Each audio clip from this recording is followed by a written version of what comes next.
Before we cast off, promise me this. Watch the video until the end.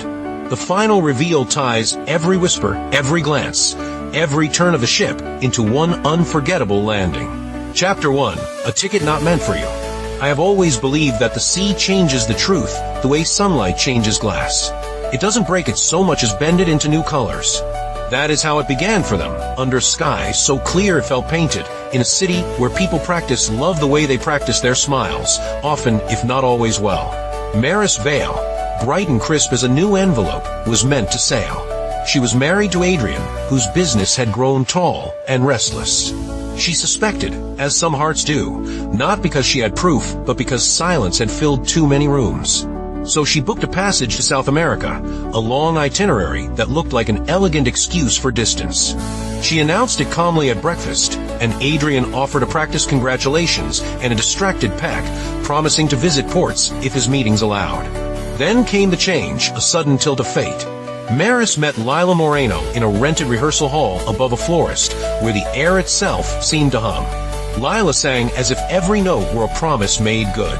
Her voice climbed into the rafters. It sat on the shoulder of anyone listening and whispered not to forget her. Lila was working nights for tips and daylight for hope. The arrangement that followed had the kind of logic only the wounded can see clearly. Maris proposed that Lila take her place on the cruise, using her ticket and name. The plan sparkled with risk. Maris would stay in the city, quiet and hidden, to see what Adrian did when he believed his wife was at sea.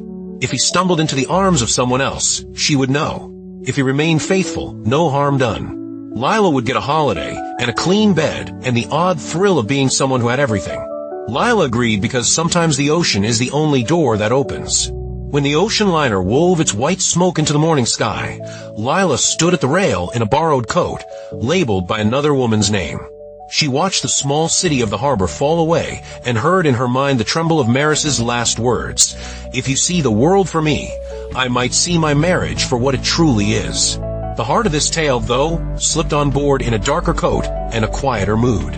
Theo Danner was hired in a whisper by a friend of Adrian's, so the story went, to keep an eye on Mrs. Vale and report back if the play of flirtations grew too serious. A private investigator is a musician of doubt.